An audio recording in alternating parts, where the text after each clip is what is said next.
네, 그러면 지금 이제 자료를 세 파트로 나눴습니다. 코로나가 얼마나 위험한 질병인가, 그리고 언론이 말하지 않는 데이터들, 그리고 우리나라의 방역 대책 이대로 괜찮을까, 이 세 가지입니다.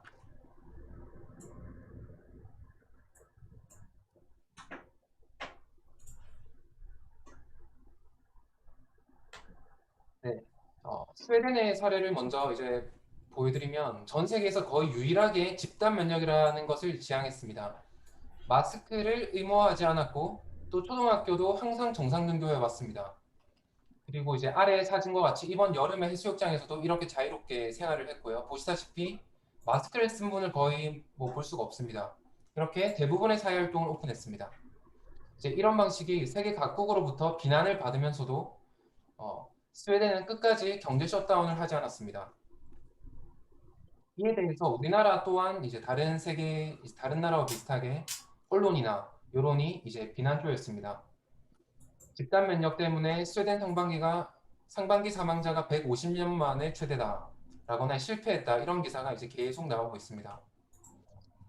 그런데 대한감염학회장 유진웅 교수님은 7월 10일에 이제 쓴 논문과 번역된 기사에서 스웨덴 전략이 실패했다고 생각하지 않는다라고 말을 했고요.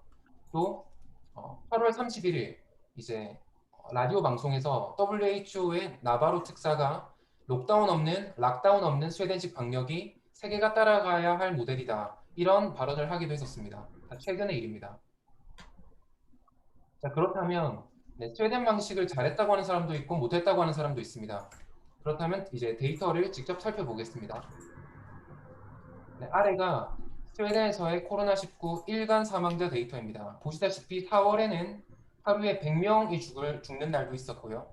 그리고 이게 점점 소강 상태에 들어서서 마스크를 안 쓰고 사회활동을 다 했는데도 6월, 7월, 8월이 지나가면서 사망자 수가 거의 0명까지 줄었습니다. 이 확대한 오른쪽에 이제 데이터에서도 8월 이후에는 일간 사망자가 0명에서 4명 정도 왔다 갔다 하시는 걸 볼 수 있습니다. 그래서 스웨덴 의사들이 사망자 수를 보니까 스웨덴에서는 코로나 사태가 다 끝났다라고 말을 하고 있습니다. 이제 그렇다면 이제 스웨덴에서는 셧다운도 하지 않았고 코로나 사태가 다 끝난 나라의 입장에서는 가장 중요한 질문이 이 정도의 사망자가 얼마나 치명적이었는가, 코로나19는 과연 얼마나 치명적인 질병이었는가를 이제 따져볼 수 있는 시점이 되었습니다. 이에 대해서 스웨덴의 스톡홀름 대형병원 의사인 세바스찬 러시어스가 이제 글을 쓰고 또 인터뷰를 한 게 있습니다. 8월 4일에 쓴 글로 How bad is COVID really라는 이제 글을 쓰셨었는데요. 그 내용은 다음과 같습니다. 스웨덴에서 코로나19 사태는 사실상 다 끝났다. After 4 months, 4개월 지나니까 다 끝났다라고 말을 하고 있고요. 사망자 추이를 볼 때 인구의 50%인 500만 명이 이미 감염됐고 면역력을 얻었다고 말하고 있습니다. 스웨덴은 무증상자나 그리고 증상이 경미한 사람들 이런 분들을 굳이 다 테스트하지 않았습니다. 그래서 확진자는 8만 5천 명뿐이지만 이렇게 사망자가 거의 이제 발생하지 않는 걸로 봐서 이미 50%인 500만 명이 감염됐다는 것입니다. 양보하더라도 감염자가 스웨덴 총인구 1천만 명의 10%인 100만 명이라고 할 수 있고요. 그렇다면 코로나의 사망률이 6.88%가 아닌 0.1%에서 0.5% 수준이 됩니다. 그렇다면 이 정도의 사망률은 우리가 아무도 두려워하지 않고 폐쇄하지도 않는 일반 인플루엔자 독감과 비슷한 위험이라는 결론에 도달하게 됩니다. 그래서 이 의사분의 글에 따르면 위험성이 부풀려진 측면이 있고 또한 지금 스웨덴의 사망자 70% 이상이 80대 이상의 고령자인데 사실 이분들은 상당수가 코로나와 관계없이 오래 돌아갔을지도 모르는 분이다라고 말을 하고 있습니다. 그리고 또 다른 데이터로 미국 또한 코로나19 사망자 중에 이제 94%가 사망 원인에 코로나19만 적혀 있는 것이 아니라 만성 심장 질병 혹은 뇌졸중 네, 이런 기저질환 보유자가 94%에 달합니다. 그래서 이 의사의 글의 최종 결론은 이렇습니다. 대부분의 나라들이 코로나19가 얼마나 위험한지 잘 몰랐다 보니까 지나치게 과잉 대응했다고 생각한다. 라고 이제 마무리하고 있습니다. 그렇다면 스웨덴의 사망자 수가 급증했다는 뉴스의 진실은 어떻게 되는지 한번 보겠습니다. 연합뉴스에서 영국의 더 가디언지를 베껴서 스웨덴 상반기 사망자가 150년 만에 최대라는 기사를 썼습니다. 이 내용인즉슨 1869년 대기근 이후 사망자가 가장 많다는 것입니다. 그런데 실제로는 스웨덴 총인구가 1869년에는 400만 명이었습니다. 그리고 올해는 1000만 명이 넘습니다. 인구수가 많아지면 당연히 총 사망자 수가 많아지겠죠. 2018년에 예를 들어서 중국의 사망자는 1000만 명이고요. 대한민국의 사망자는 30만 명입니다. 당연히 인구가 많으면 사망자가 많기 때문에 단위 인구당 사망자 데이터를 보셔야 합니다. 그리고 이 그래프가 독감 시즌에 인구 10만 명당 스웨덴의 총 사망자입니다. 코로나19 사망자를 포함해서 스웨덴의 총 사망자입니다. 총 사망자를 본 이유는 코로나19 때문에 죽었는데 실수로 우리가 코로나19인지 몰랐을 수도 있겠죠. 그렇기 때문에 스웨덴의 총 사망자를 보는 겁니다. 스웨덴 같은 선진국에서 사망자를 조작할 수는 없기 때문입니다. 자, 그렇다면 이제 재미있는 데이터가 나오는데 이제 80년부터 해서 10만 명당 사망자가 천천히 줄어들고 있습니다. 의료기술의 발달로 평균 수명이 늘어나고 있는 것이고요. 그럼 이제 2020년에는 얼마나 많은 사람들이 죽었을까라고 보면 다음과 같습니다. 코로나19가 완전히 유행했던 2020년 4, 5월 데이터를 포함하고 있는데 작년 대비는 조금 늘었지만 사망자가 특별히 늘어나지 않았습니다. 자, 그렇다면 이제 이런 반론을 할 수 있을 겁니다. 코로나 사망자가 4, 5월에 거의 집중해서 발생했는데 스웨덴에서는 그렇다면 스웨덴의 월별 사망자를 보자고 할 수 있습니다. 자, 다음이 스웨덴의 인구 100만 명당 월별 총 사망자입니다. 자, 이렇게 1년을 주기로 겨울에 더 많은 분들이 돌아가시고 이제 여름에는 더 적은 분들이 돌아가십니다. 1년 주기로 이렇게 이제 사망자 수가 왔다 갔다 하게 되는데 올해의 사망자는 다음과 같습니다. 4, 5월에 피크를 쳤는데 100만 명당 사망자가 1021명을 기록했습니다.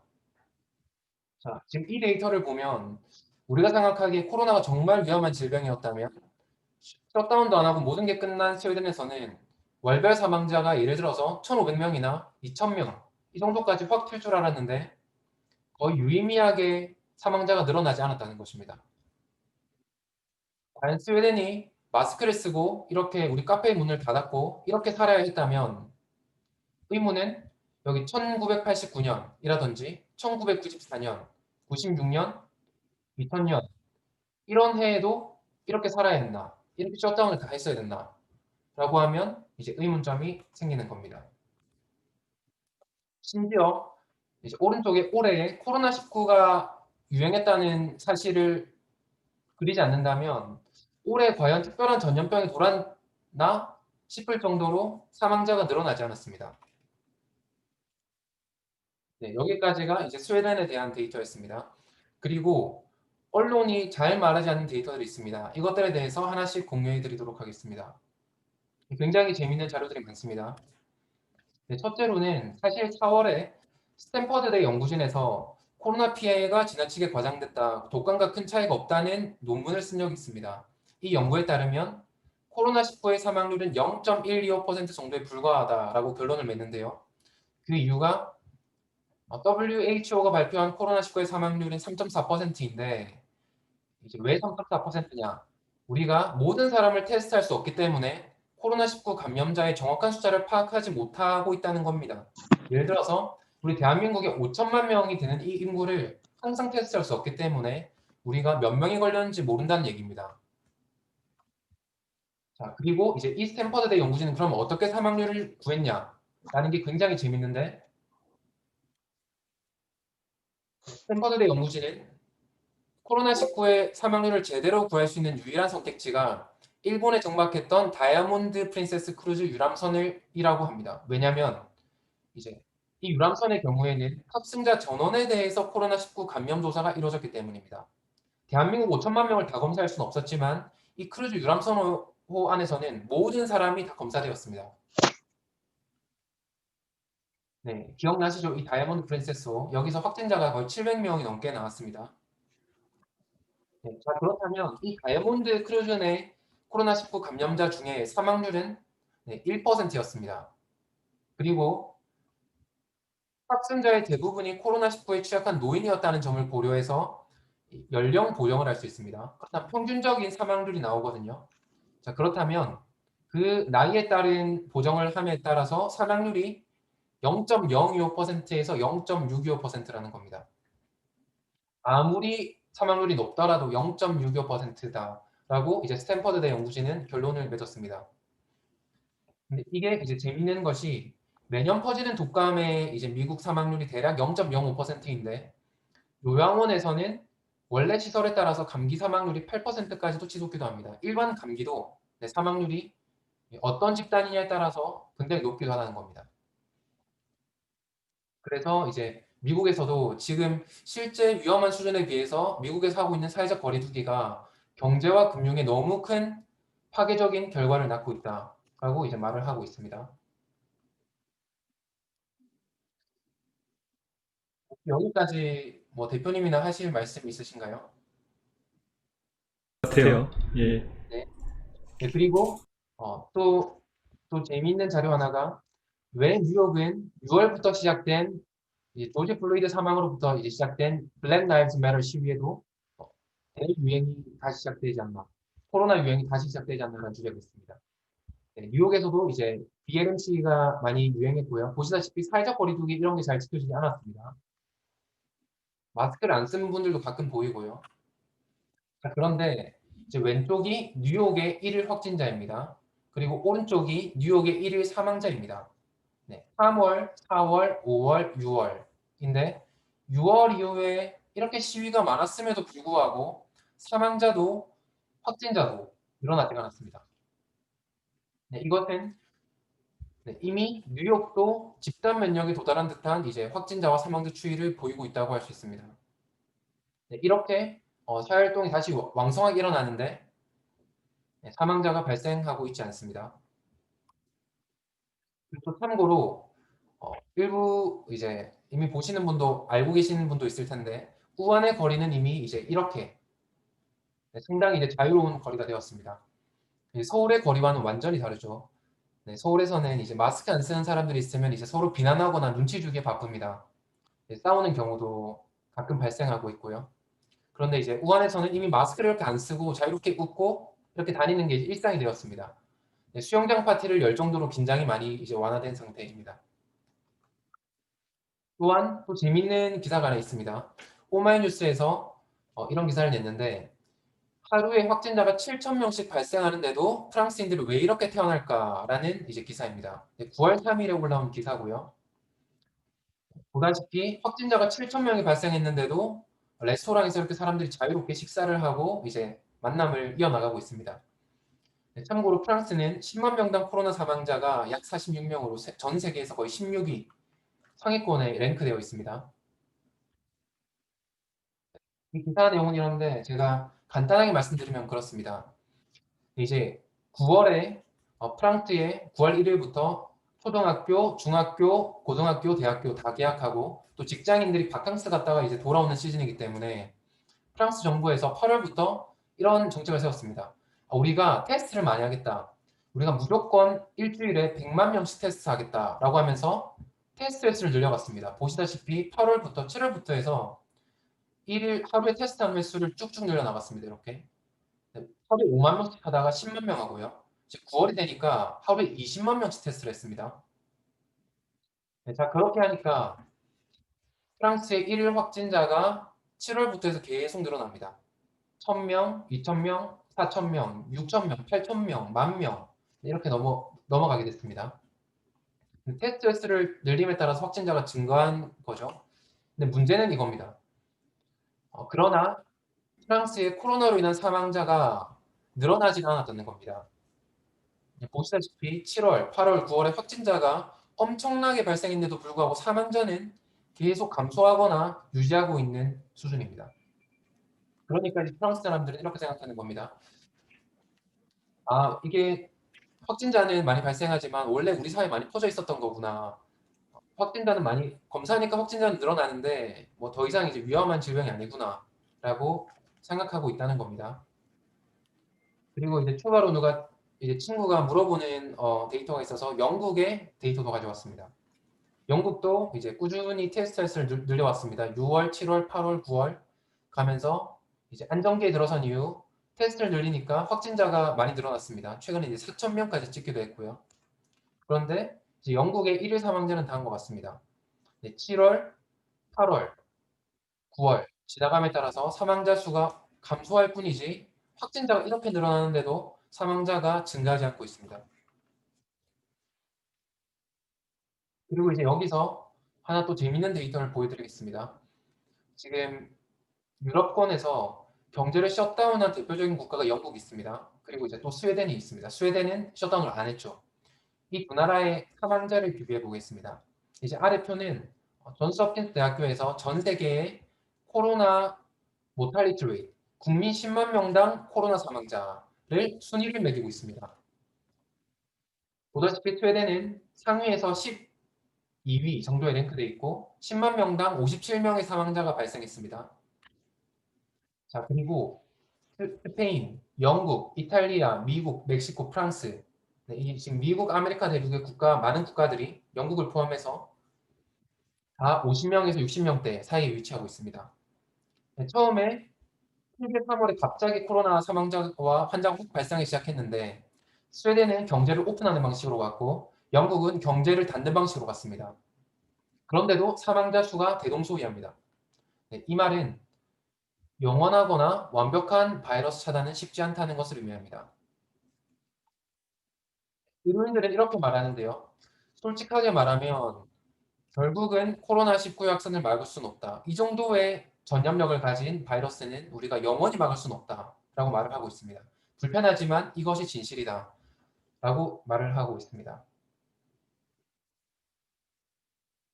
여기까지 보고 이제 대한민국 데이터를 다시 보면 이제 굉장히 우리나라가 도대체 뭘 하고 있는 건가 조금 의아한 점이 이제 볼 수 있는데요.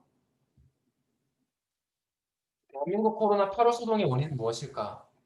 근데 이제 아래 이제 표는 6월에 우리나라 정부에서 사회적 거리두기 1단계, 2단계, 3단계 네, 단계별 전환을 하는 참고 지표입니다. 네, 가장 이제 첫 번째로 있는 지표가 1일 확진자 수입니다. 50명 미만이면 1단계고 100명 미만이면 2단계고 100명이 넘어가면 2단계를 넘어야 합니다. 그렇다면 이제 이런 문제가 발생합니다. 아까 보시다시피 검사를 많이 하면 확진자가 많이 발생하는 경향이 있습니다. 그렇다면 검사를 많이 하면 1단계에서 2단계로 넘어가나? 검사를 거기서 더 많이 하면 2단계가 3단계가 되나? 그리고 우리가 검사를 많이 시킨 그 집단은 우리가 이렇게 2단계, 3단계 확산의 주범이 되는 것인가? 네, 우리나라의 기준은 지금 1일 확진자 수가 기준입니다. 사망자 기준이 아니라 1일 확진자 수가 기준입니다. 네, 이게 6월부터 우리나라의 사회적 거리두기 단계 기준이 이것인데 네, 조금 이제 의아한 기준이라고 할 수 있겠고요. 자, 그리고 조금 더 자료를 이제 살펴보고 우리나라의 코로나 8월 소동의 원인은 무엇인지 살펴보겠습니다. 자, 왼쪽 그림은 대한민국의 코로나 1일 검사 횟수입니다. 보시다시피 8월 15일까지는 검사 횟수가 확 늘어나진 않았습니다. 네, 유지 상태고요. 또 1일 확진자의 경우에는 8월 12일, 13일 정도부터 이제 급증하고 있습니다. 네, 검사 횟수가 유지되고 있는데도 1일 확진자가 이제 급증하는 것을 보실 수 있고요. 그리고 이제 하나를 또 우리가 짚고 넘어가야 되는 게 코로나19에는 잠복기라는 것이 있습니다. 최소 2일부터 이제 14일 정도의 잠복기가 있고 평균 5.2일입니다. 그러니까 제가 누군가로부터 바이러스가 옮았다. 이러면 제가 옮은 순간부터 제가 갑자기 바이러스 수치가 확 높아져서 옆 사람들한테 전파하기 시작하는 것이 아니라 2일 정도의 시간이 지난 이후에 제 바이러스 수치가 높아지면서 이제 다른 사람에게 퍼뜨릴 수 있는 상태가 되는 겁니다. 이걸 잠복기라고 하는데 WHO는 최소 2일, 중국의 NHC는 10일, 그리고 미국의 질병관리본부는 최소 2일, 그리고 다른 전문가 집단은 3일 정도로 이제 이 값을 잡고 있습니다. 그리고 이론적으로는 희귀하게 영일도 가능합니다. 하지만 전 세계적으로 실제 확인된 사례는 단 하나도 없습니다. 대한민국 질병관리본부도 이 사실을 이제 확인해 주었습니다. 접촉 후 2일 안에 바이러스가 검출된 사례가 없습니다. 자, 그렇다면 지금 많은 언론들이 15일에 광화문 집회나 이제 거기에 다녀온 16일에 예배를 드렸던 분들이 지금 코로나 확산된 8월의 그 주된 원인이라고 하는데, 사실 그분들은 아무리 빨라도 18일 이전의 확진자에 영향을 주실 수는 없습니다. 자, 8월 18일은 지금 이 지점이죠. 확진율을 보면 이렇습니다. 확진자와 확진율은 약 8월 10일부터 급증하고 있습니다. 8월 15일 집회 한 5일 정도 전부터 확진자도 확진율도 급증하고 있었고요. 8월 18일부터는 검사가 급증되었습니다. 보시다시피 한 10,000번쯤 검사하다가 20,000번쯤 검사를 이제 하고 있죠. 네. 그러니까 8월 18일부터 확진자가 급증한 것은 이제 검사 횟수를 늘렸기 때문이다라고 볼 수도 있고요. 애초에 코로나 8월 소동의 가장 근본적인 원인은 정확한 어쨌든 8월 10일 정도 그 이전부터 시작됐다라고 볼 수가 있습니다. 이런 질문을 할 수 있습니다. 서울시 본청의 공무원이 약 18,000명 정도가 됩니다. 이 사람들을 전원 조사한다면, 전부 다 PCR 테스트를 한다면 확진자가 0명일까요? 한 명이라도 있을 수 있을까요? 네. 한 명이라도 발생한다면 그 이후에 서울시청에 들린 모든 사람을 다 조사해서 확진자가 거기서 또 발생한다면 우리가 그 사람들을 모두 서울시청발 확진자라고 해도 되는 걸까요?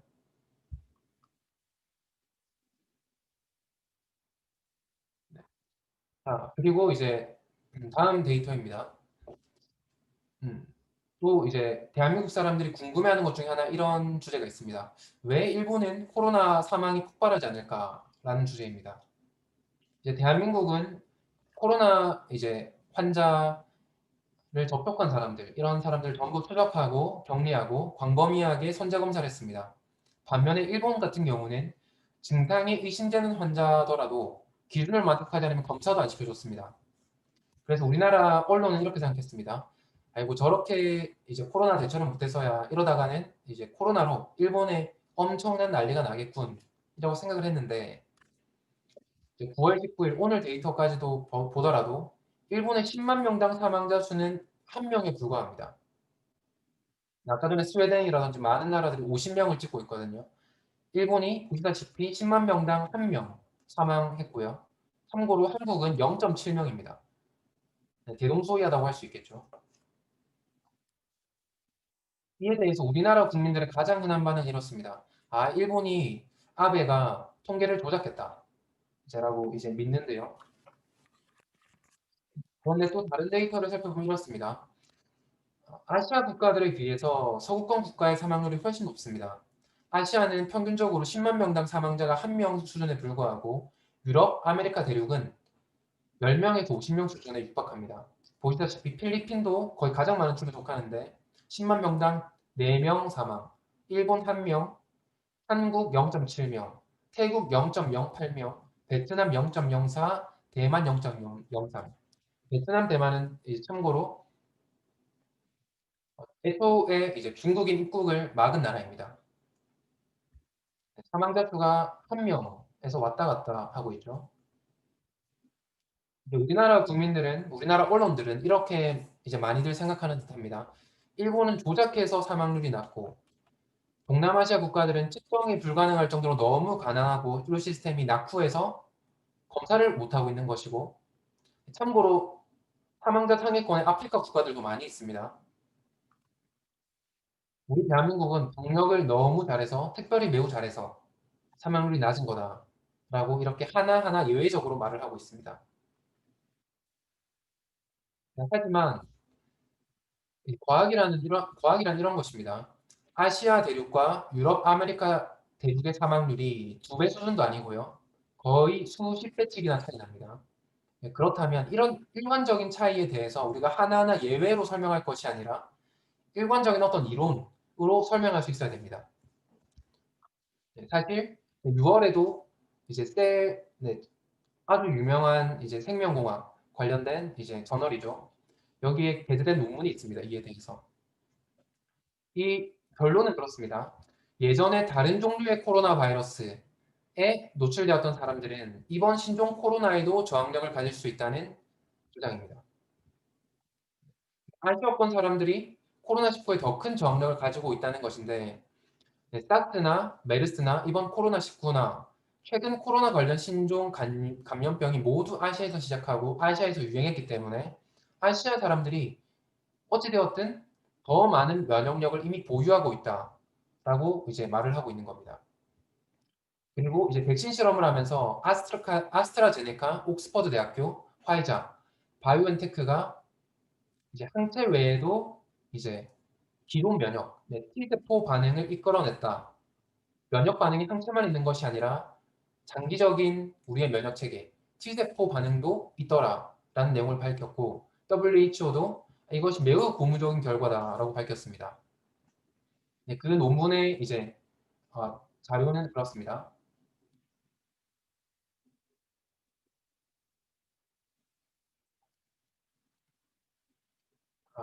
네, 이 자료는 나중에 소개드리겠습니다. 네, 그리고 이제 이러한 내용이 전혀 새로운 내용은 아닌 것이 교차 면역이라는 것은 오래전부터 아주 잘 알려져 있던 개념입니다. 최초의 근대적 백신이 바로 천연두 백신이었는데 이게 우두라는 질병에 걸린 이제 사람들의 진물을 짜서 백신으로 만들었습니다. 그랬더니 천연두라는 질병에도 면역이 있더라는 겁니다.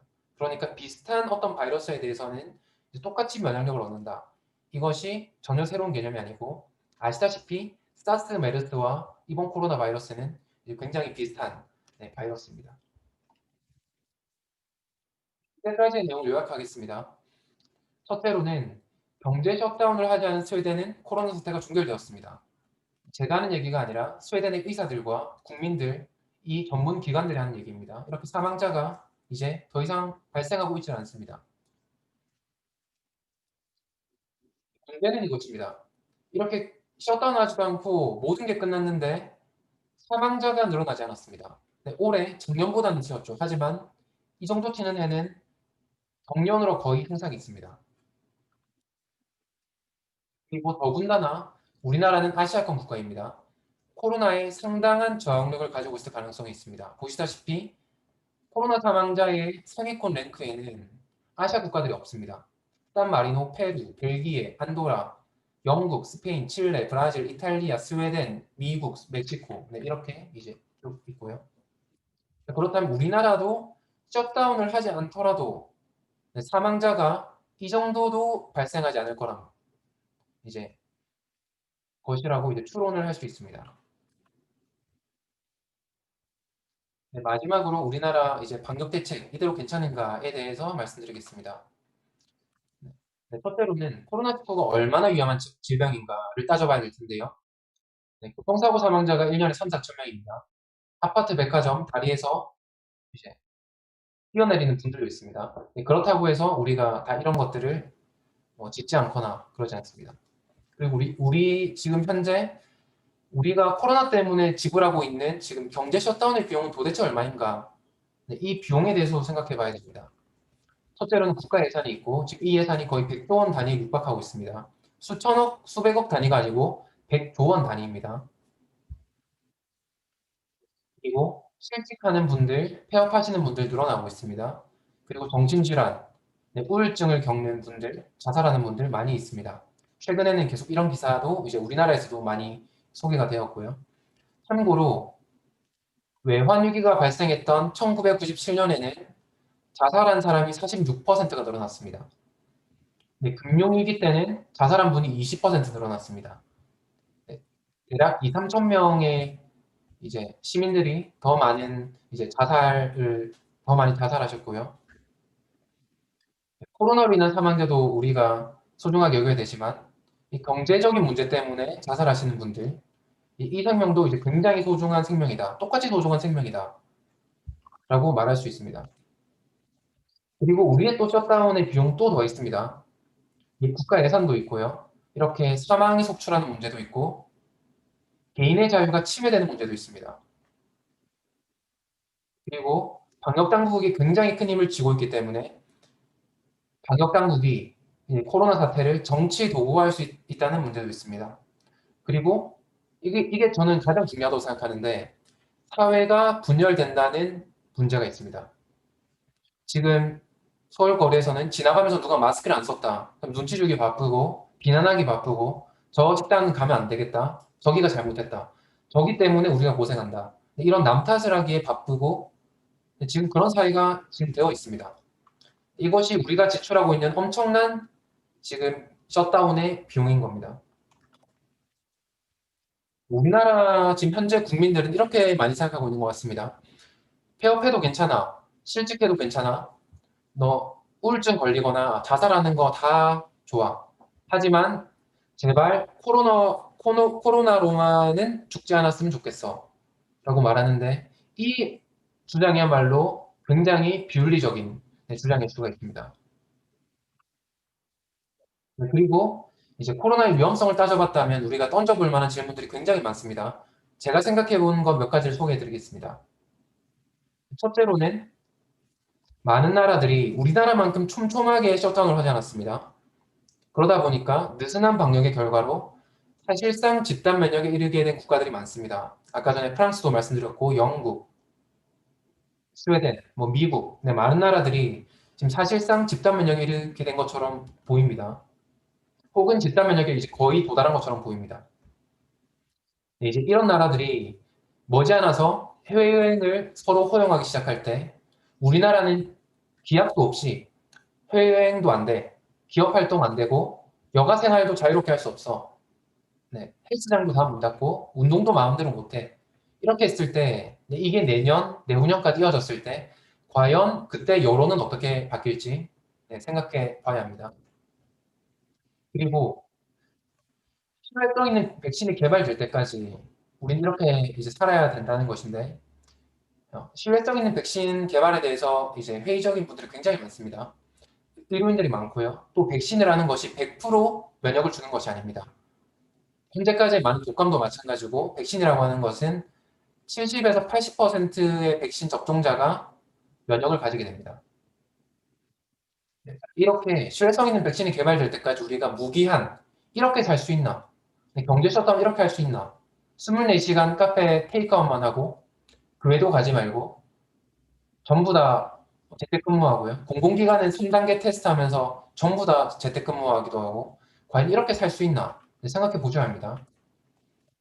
그리고 이 정도로 전파력이 강한 바이러스는 영원히 막을 수 없습니다. 자, 그렇다면 의료 시스템이 포화되지 않는 적절한 속도로 이제 위험한 이제 분들이 발생했을 때 그분을 케어할 수 있는 그런 속도로 집단 면역으로 가능한 빠르게 가는 것이 나을까요? 혹은 우리가 이런 생활을 3년, 5년, 10년 혹은 우리 자녀 세대까지 수십 년에 걸쳐서 가능한 한 이 코로나 시대를 가능한 늦게 끝내주는 게 나을까요?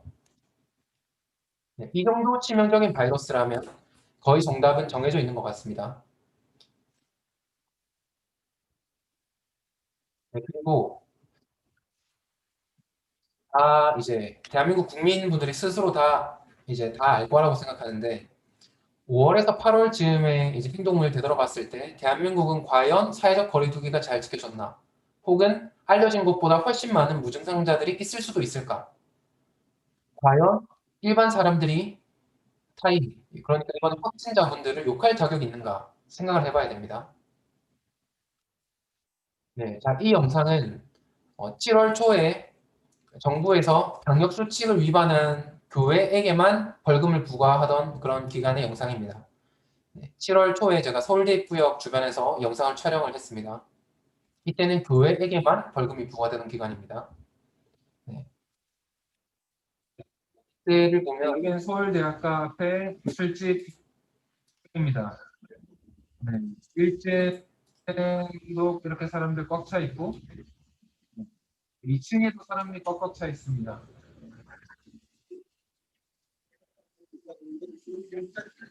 네. 한 맥주집인데 사람이 줄 서서 기다리고 있고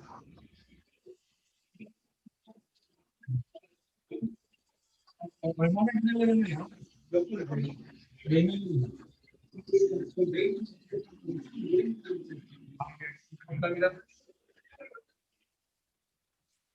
네, 보시다시피 마스크를 안 쓴 분들도 길거리에 굉장히 많았고요. 그리고 엄청 왁자지껄하게 이제 술집에서 이렇게 술을 드시는 분들 굉장히 많았습니다. 공공연하게 이런 말들이 있습니다. 밑에 보시면 공적으로만 조심하고 이제 사적으로는 이제 우리는 이제 일상생활 다 한다. 이런 얘기가 공공연하게 다 있었습니다. 이제 우리 코로나 이제 끝났구나. 이런 얘기가 이제 많이 나돌았죠.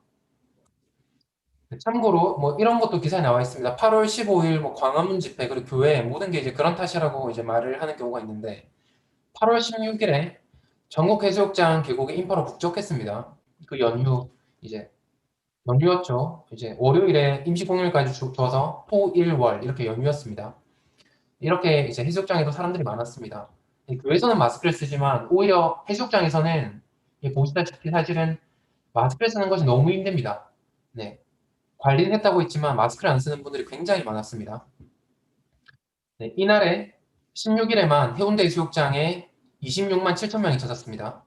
부산 7개의 공설 해수욕장에는 86만 명이 찾았습니다. 그리고 이거는 이제 8월 28일 제주도의 동문시장 사진입니다.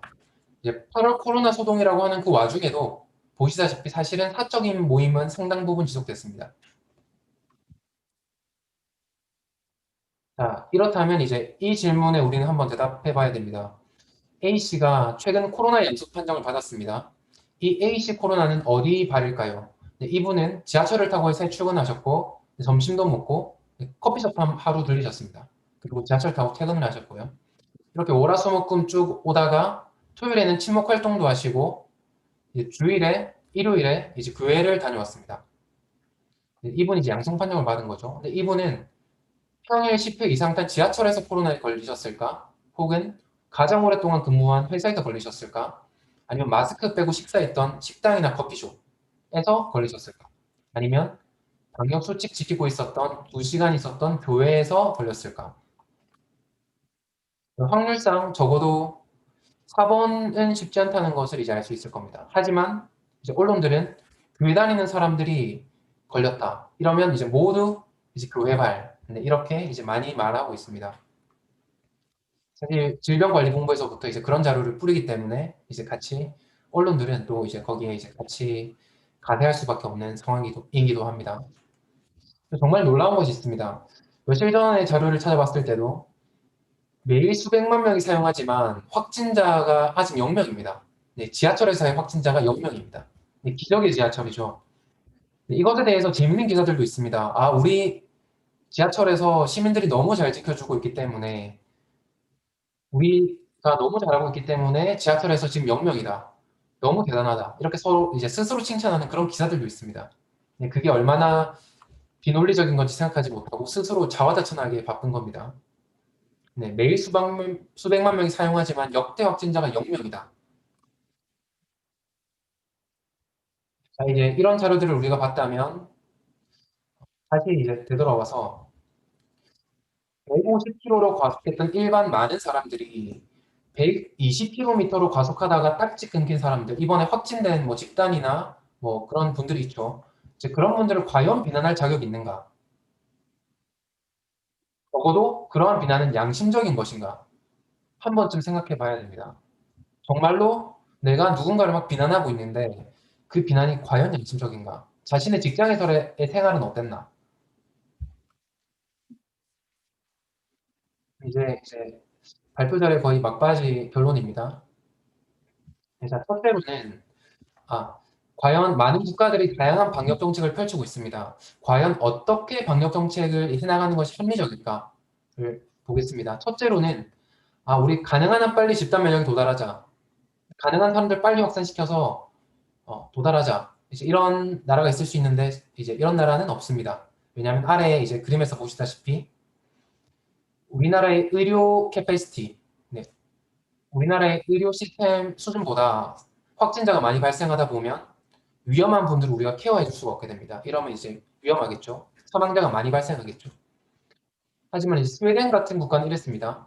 우리가 집단 면역이 목표인 것을 알고 시간을 두고 천천히 올리겠다라고 했습니다.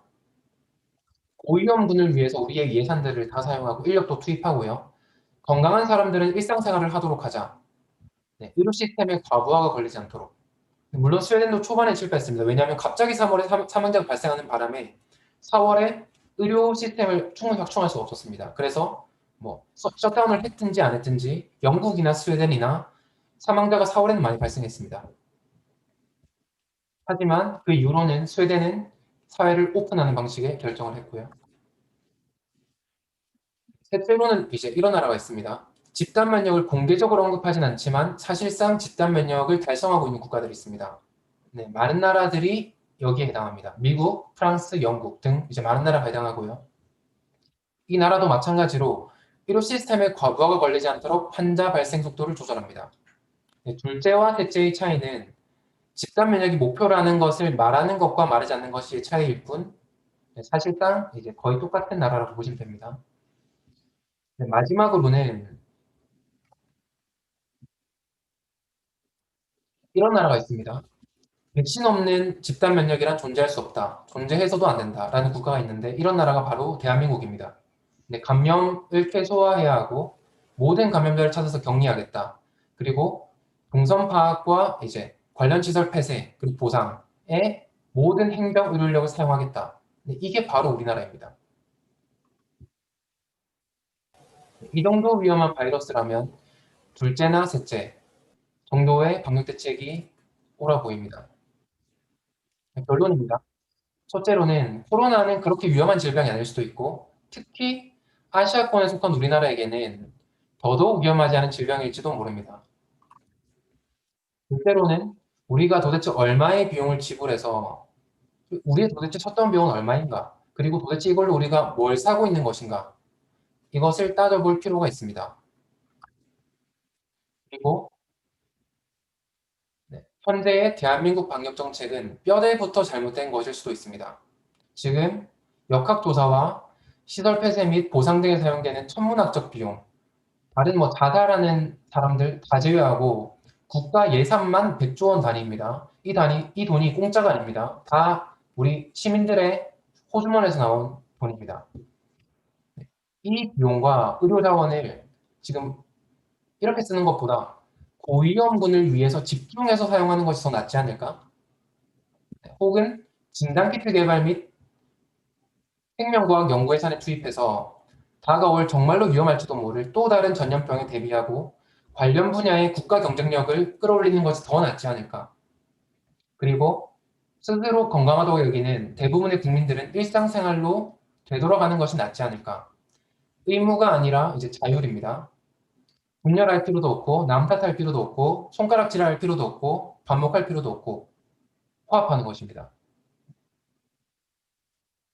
내가 안전하고 싶으면 내가 마스크를 쓰고 내가 안전하고 싶으면 나는 재택근무를 하고 나는 이제 사회적 거리두기를 하고 일상에서는 일상생활을 영위하는 겁니다. 네, 여기까지가 이제 기본 발표 자료가 되겠습니다. 네.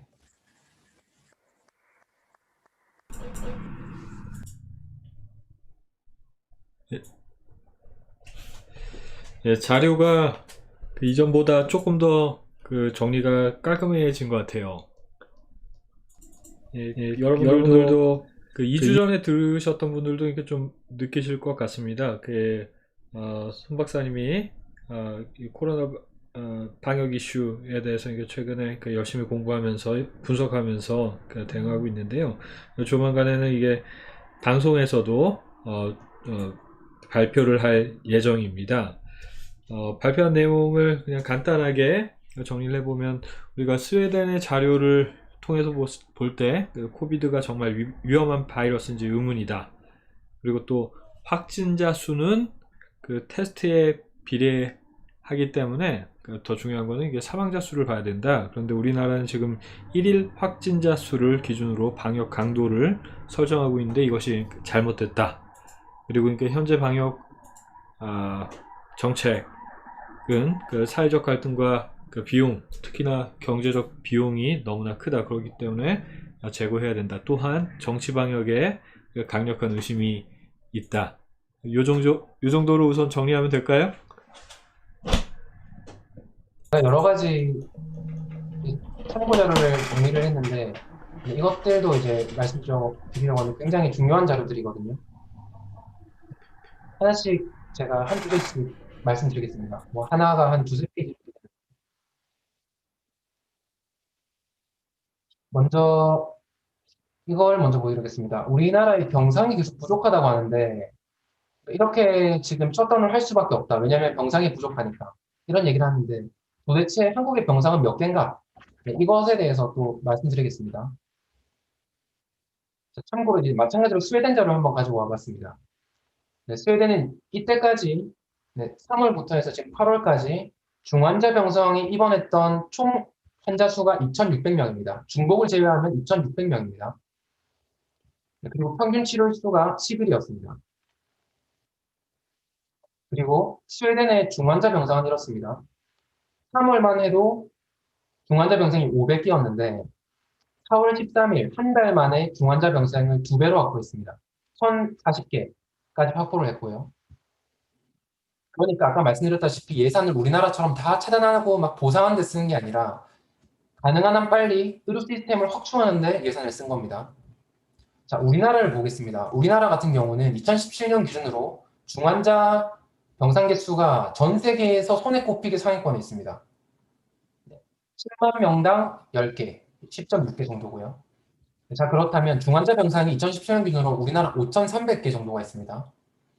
이제 그 중에서도 정말로 이제 비용도 많이 들고 하는 음압 병상이 올해 2월 기준으로 850개가 있었습니다. 자, 그런데 자, 보겠습니다. 9월 11일인데 우리 지금 중환자 병상이 동났다고 합니다. 인천이나 광주나 대전 등에서 중환자 병상이 하나도 없다는 겁니다. 자, 참고로 9월 11일 0시 기준으로 중환자, 위중증 환자 수가 총 175명입니다. 175명의 환자가 있는데 지금 병상이 부족하다는 겁니다.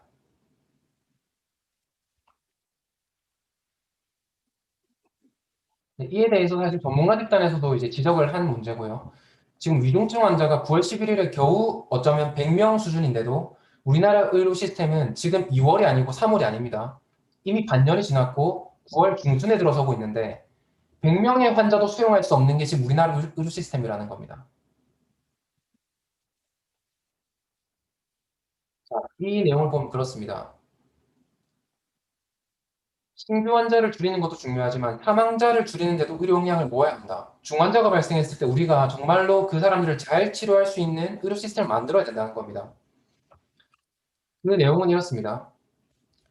사실 우리나라가 불필요한 장기 입원이 많습니다. 우리나라가 불필요한 장기 입원은 없더라도 지금 병상이 추가로 60%가 확보된다는 겁니다.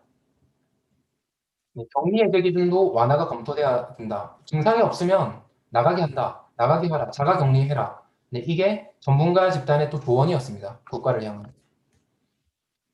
지금 우리나라는 한 번 입원을 하면요. PCR 양성이 나오면 무조건 거기 격리되어 있어야 합니다. 그런데 이제 전문가 집단이 이렇게 말합니다. 이미 파괴된 바이러스 조각만 있어도 양성이 나올 수 있기 때문에 PCR 음성을 격리해진 기준으로 설정하면 안 된다. 라고 말을 하거든요. 네, 여기까지입니다. 그래서 이렇죠. 우리나라 한국이 병상이 부족하니까 이렇게 셧다운 할 수밖에 없다가 아니라 6개월, 7개월이 지났는데도 지금 100명 환자도 수용을 못 한다는 거야. 전국에 100명 환자가 발생해도 우리 수용 아직도 못 한다는 거야. 도대체 우리 돈 어디다 쓰고 있는 거야? 몇십 조나 썼는데.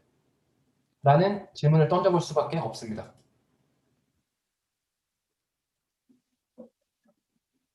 네. 다음 주제도 혹시 제가 넘어가 보겠습니다. 다음 주제로.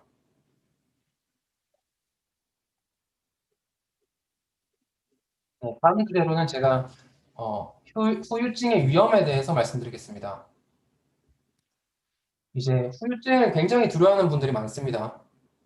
네, 그렇게 뭐 두려워하실 수 있는 건데 후유증에 대한 과학적인 사실을 일단 여태까지 밝혀진 과학적 사실을 말씀드리겠습니다. TV조선에서 이런 기사가 있었습니다. 8월 24일에 코로나 완치는 없나? 87%가 후유증을 호소한다. 굉장히 무섭죠. 코로나 절대 걸리고 싶지도 않죠, 이러면. 자, 이 내용이 이렇습니다. 완치자 140여 명 중 87%가 후유증을 겪는다. 라고 이제 미술제 발표되기도 했다. 이렇게 말을 하고 있는데요. 그 진실을 보겠습니다.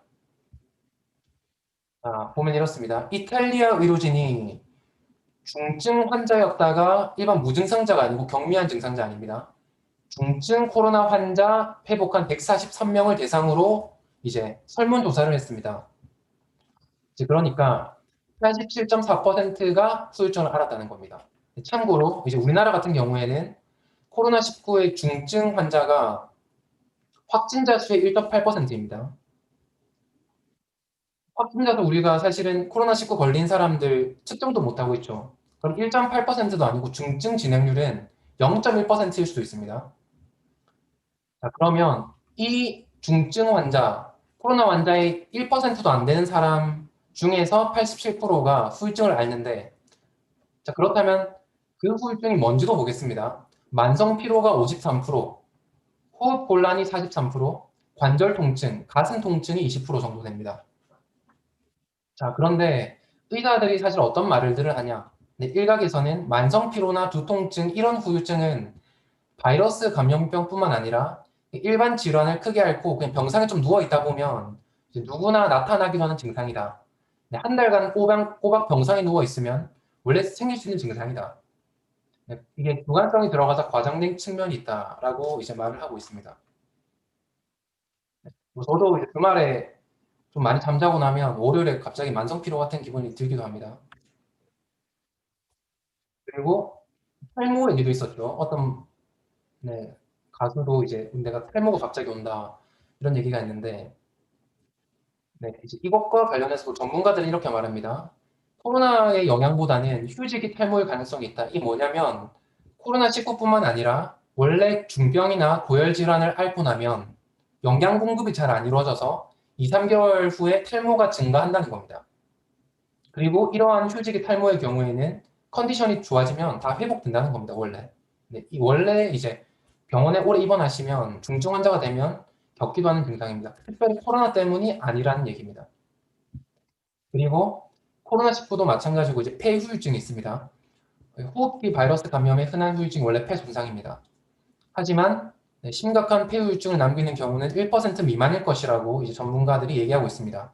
왜냐하면 증상의 세기 자체가 메르스나 사스보다 약합니다. 그렇기 때문에 마찬가지로 네, 폐 손상이 덜할 거다 일반적으로. 네, 이게 거의 공통된 의견이다라고 말하고 있습니다. 그러니까 수천만 명의 환자가 있습니다. 지금 확진자만 수천만 명. 실제로는 지금 몇억 명이 걸렸는지 모릅니다. 근데 수천만 명 중에서 딱 한 명을 가지고 와서 이제 이 사람은 이랬어 하고 말을 하면 이제 과학적으로, 의학적으로도 통계적으로 말이 안 됩니다. 그게 아니라 한 수천 명의 데이터를 모아서 무증상자까지 다 포함해서요. 그래서 한 0.1%는 이런 증상이 있더라. 통계적으로. 이런 게 나와야지. 수천만 명 중에 한 명이 이래, 한 명이 이래. 이러니까 위험해. 라고 하는 것은 호들갑 떨기에 지나지가 않습니다. 또 이제 이런 것도 있습니다. 부산대 기계과 교수님인가 하시는 분이 코로나로 이제 중증으로 앓고 난 이후에 내가 머리가 나빠진 것 같다. 뭐 강의하다가 중간에 계속 내가 까먹고 기억도 잘 안 나고 머리가 나빠진 것 같다. 이런 얘기를 하시는데 이걸 브레인 포그라고 부르기도 하고요. 근데 신경정신과 교수님은 이렇게 말합니다. 이 증상이 코로나가 뇌에 작용해서 생긴 건지 충격 때문인지 트라우마로 인한 심리적 결과인지 아직 명확히 규정되지 않았다고 말합니다. 마찬가지입니다. 이것도 통계적으로 증명된 게 아닙니다. 수천만 명의 확진자 중에서 한 명이 이렇다고 해서 정말로 이게 그렇게 위험한 것인가? 네, 미래가 달렸습니다. 하지만 통계적으로 그렇게 위험하다고 아직 밝혀진 건 없습니다. 그래서 이제 여기 정 교수는 코로나19가 다른 감염병보다 특별히 큰 후유증을 남기는 것 같지는 않다. 네, 이런 이제 결론을 맺고 있고요. 네, 후유증 관련해서 제가 예를 들어서 하나의 논문만 발표를 이제 간단하게 제가 조사한 거를 말씀드리겠습니다. 제가 이제 이 기사를 이제 좀 분석을 해보게 된 이유는 제가 이제 친구들과 이런저런 얘기를 하다가 아니 이런 기사도 있던데 뇌 직접 침투해서 코로나가 위중증, 막 뇌졸중 일으킨다고 하는데 이거 너무 위험한 것 아닌가? 그래서 난 그냥 그래도 난 코로나 걸리기 싫은 것 같은데 이런 얘기를 해서 제가 그 기사의 소스를 찾아가 봤습니다. 네, 거슬러 올라가면요. 9월 10일에 뉴욕 포스트, 9월 9일에 뉴욕 타임즈에서 이제 이런 기사를 썼고요. 더 거슬러 올라가면 이렇습니다. 7월 9일에 더 사이언티스트라는 과학 전문 잡지에서 어떤 논문을 소개했습니다. 이 논문은 뭐냐? 네, 6월 25일자에 나온 논문이고요.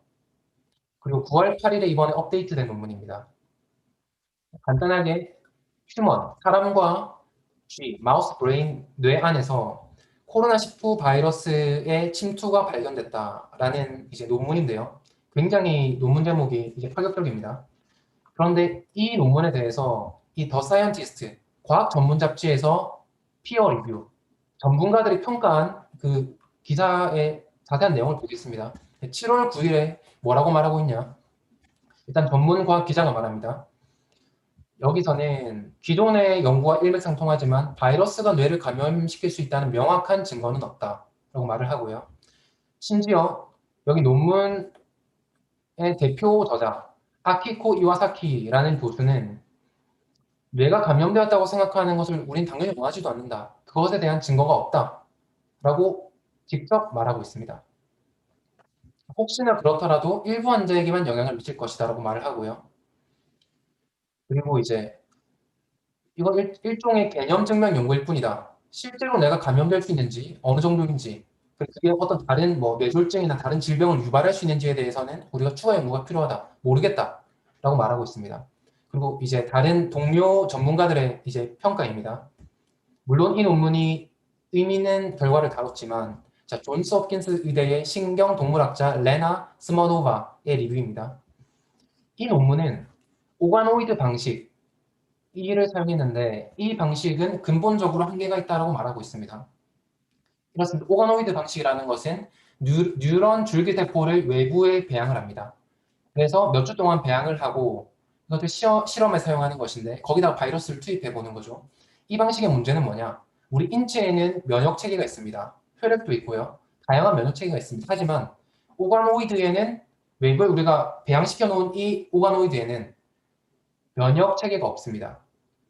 예를 들어서 이 전문가는 이렇게 말합니다. 바이러스 차단의 일부 역할을 하는 소구세포가 오가노이드에는 없다. 또한 대부분의 바이러스로부터 뇌를 보호해주는 blood-brain barrier, 그러니까 혈액-뇌 장벽이 없다는 한계가 있다라고 말을 하고 있고요. 그리고 미국의 국립보건원 신경바이러스 학자 또한 이제 마찬가지 문제를 제기합니다. 오가노이드가 아니라 실제 신체에서 이게 어떤 실제로 영향을 미칠지 우리는 모른다. 너무 이르다라고 얘기를 하고요. 그리고 나도 실제로 코로나19 사망자의 부검된 뇌에 검사를 해봤더니 코로나19 바이러스의 수준이 낮다, 아주 낮다라고 이제 말을 했고요. 내가 해보니까 우리는 감염을 발견하지 못했다라고 이 신경 바이러스 학자는 말하고 있습니다. 그리고 뭐 다른 뭐 얘기를 이제 해나가고 있죠. 그러니까 사실은 이 논문이 어쩌면 뇌를 침투할 수도 있겠다. 외부의 어떤 다른 실험을 해서 보니까 이 정도였는데 이 기사가 넘어오면서 이제 우리나라 기사로 도착하니까 이렇게 되는 겁니다. 코로나 바이러스가 뇌 직접 침투해서 위중증을 일으킨다. 뭐 보면 뭐 뇌졸중 일으킬 확률이 뭐 7배다. 뭐 다양한 얘기를 하고 있는데 네, 이렇게 한 논문이 공포를 확산시켜서 이제 소비자, 일반 대중에게 올 때면 굉장히 무서운 정보로 이제 다가오는 것입니다.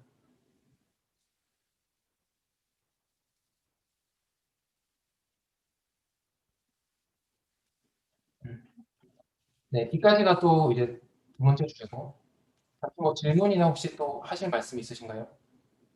계속 진행해 주세요. 네. 세 번째 주제로 가겠습니다. 항체 없이도 면역이 생길 수 있나? 라는 문제입니다. 자, 제가 아까 사실 중간에 소개드렸던 논문인데, 네이처지에 이제 게재된 논문이 있습니다. 뭐 셀지에도 게재됐고요. 사람에게는 크게 두 가지의 면역 체계가 있습니다.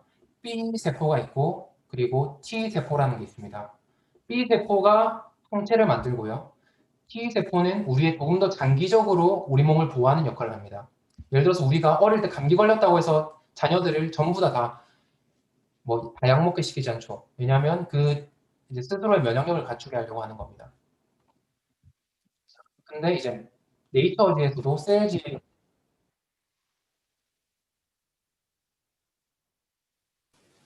저는 괜찮은데.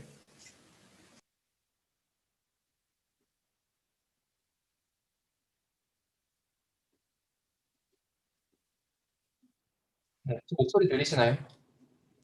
네,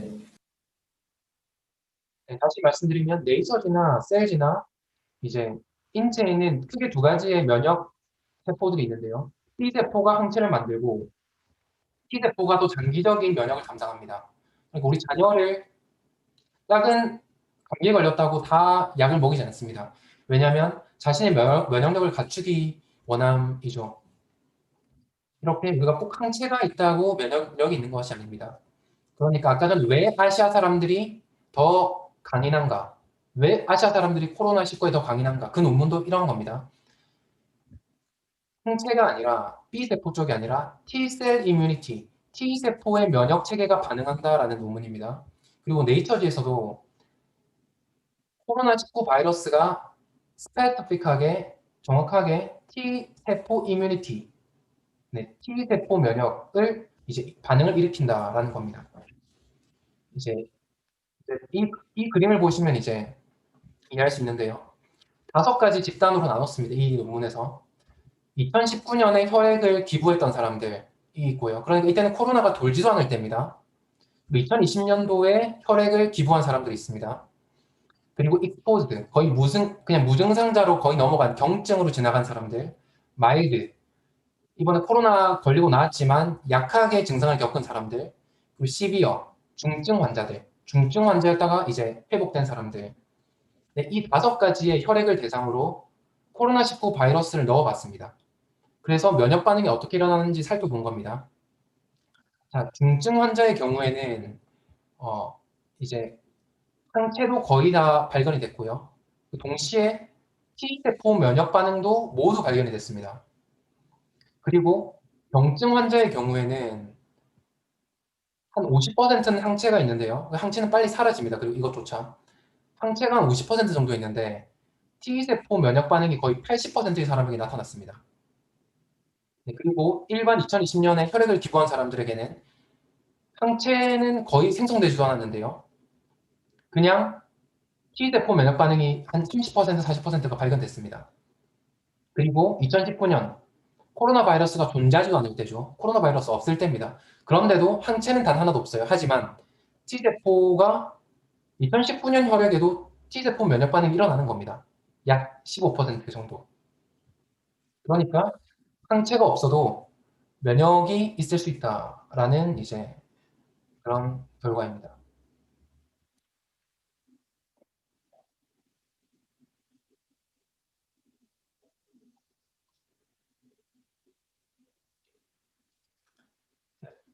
거의 이제 끝나가지만 짧게 다른 주제도 말씀드려도 될까요? 네. 그리고 이제 또 사실 또 2020년 2월에 이런 기사가 있었습니다. 그렇게 위험하지 않을 수 있다라는 내용이 사실은 의학계에서 전 세계에서 여러 곳에서 사실 제기가 됐던 문제입니다. 하버드 대학교의 이제 전염병학 이제 교수인 립시치 교수가 2월에 이런 논문을 발표했습니다. 연구 결과 1년 안에 인류의 거의 50%가 감염될 것이다. 왜냐? 이 병에 걸린 많은 사람들이 심각한 중증이나 그런 증상을 보이지 않을 것이다. 그냥 무증상으로 넘어간 사람들이 너무 많을 것이다. 라는 것입니다. 그렇게 많이 걸린다고 놀라지도 마라. 왜냐하면 이게 그냥 약한 독감과 비슷한 것이다. 라는 겁니다. 그래서 보면 현재 우한 코로나는 증상이 매우 가볍거나 없기 때문에 사람들이 평상시처럼 외출하며 생활할 것이다. 그리고 이 예측은 리치치 교수만의 생각이 아니고 과학계의 코로나 사태가 결국 코로나라는 질병이 새로운 계절성 질병이 될 것이다.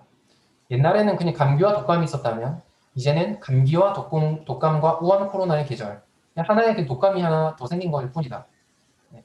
이런 결과가 사실은 6월에도 많이 소개되고 있었습니다.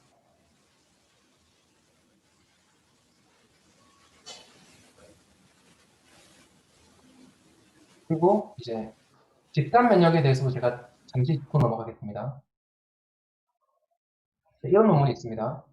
우리가 집단 면역이라는 것에 도달하려면 그 집단의 면역이 약 60%는 형성돼야 된다고 일반적으로 의학계에서 말을 합니다. 네, 하지만 그 집단의 어떤 특성들이 있겠죠. 예를 들어서 이미 T세포 면역이 있을 수도 있고요. 그 집단이 서로 접촉을 많이 하는 집단일 수도 있고 서로 잘 안 만나는 집단일 수도 있습니다. 그런 조건들에 따라서 보면 이런 컨트롤 베리어블, 우리의 어떤 변수에 따라서 집단 면역이 꼭 60%가 달성되어야만 집단 면역이 도달하는 것은 아니다. 어떤 조건에서는 한 20%만이 면역을 가지더라도 집단 면역에 도달할 수도 있다. 통째라든지 그 집단의 면역이 단 10%만 있더라도 집단 면역에 도달한 걸 수도 있다. 이런 논문이 있습니다. 마찬가지로 다른 이런 논문도 있죠. 그 어떤 인구 집단의 어떤 특성이 어떻게 집단 면역에 영향을 미치는지. 근데 여기서도 이제 같은 얘기를 하고 있습니다. 꼭 60%가 면역이 있어야 집단 면역 도달하는 건 아니다. 단 10%만 면역이 있더라도 집단 면역에 도달할 수 있다. 이런 얘기를 이 논문에서 하고 있습니다. 그러니까 집단 면역 우리가 꼭 60%라는 뭐 항체 조사가 나와야 된다. T세포 반응, 뭐 면역세포 다 합쳐서 60%라는 인구가 꼭 면역 체계가 형성돼야만 우리가 집단 면역에 도달한 것이다. 이렇게 이제 생각하는 것은 이제 생각보다 좁은 생각일 수 있다는 겁니다.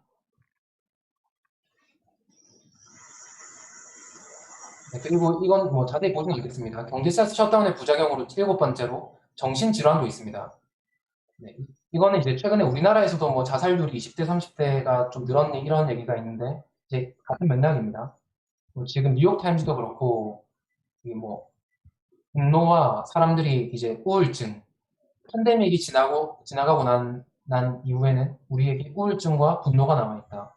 이런 얼마나 위험한가 이런 얘기가 있고 또 컬처에서도 이제 코로나19에 뒤에 숨겨진 이제 정신질환 문제, 정신질환 앞으로 수십 년 동안 우리가 정신질환 문제가 이제 남을 것이다. 이런 얘기를 하고 있습니다. 우리나라에도 이제 이런 문제가 당연히 발생하겠죠. 우리나라는 더군다나 더 심하게 이제 압박을 했습니다.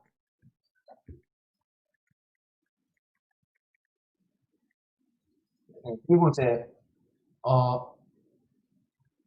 마지막으로 미국의 종교단체에 대한 대응. 네, 첫 번째 이제 참고 자료로만 이제 말씀드리고 이제 마무리하겠습니다.